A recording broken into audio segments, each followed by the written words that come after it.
गुरुवार के दिन अगर आप तुलसी में एक चीज बांध देते हैं तो आपके धन में सहस्र गुणा वृद्धि होती है।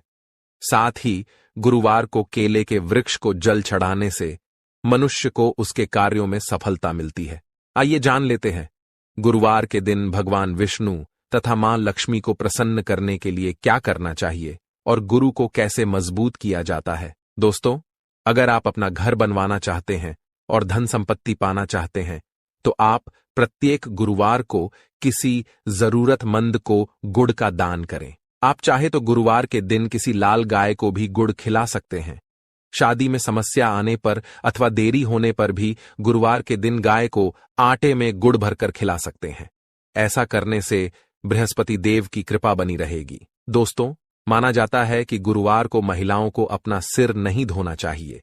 इसके साथ ही ना ही अपने बाल कटवाने चाहिए।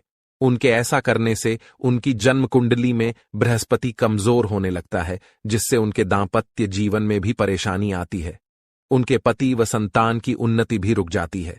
गुरुवार के दिन केले के फल का सेवन नहीं करना चाहिए। इस दिन केले के वृक्ष की पूजा होती है। इस दिन केले के पेड़ को जल चढ़ाकर अपनी मनोकामना बोलने से वह पूर्ण हो जाती है। इसके साथ ही बृहस्पतिवार के दिन घर में अधिक वजन वाले कपड़ों को धोना नहीं चाहिए। इस दिन घर से कबाड़ बाहर नहीं निकालना चाहिए और पोंछा भी नहीं लगाना चाहिए।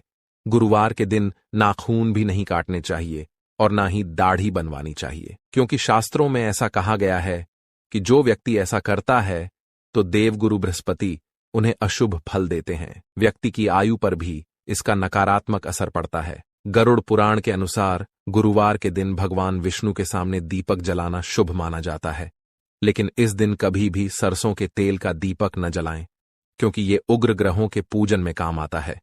गुरुवार के दिन देसी घी का दीपक जलाना चाहिए। श्री कृष्ण कहते हैं, जो स्त्री गुरुवार के दिन तुलसी में कच्चा दूध डालती है उसकी दरिद्रता का अंत होता है।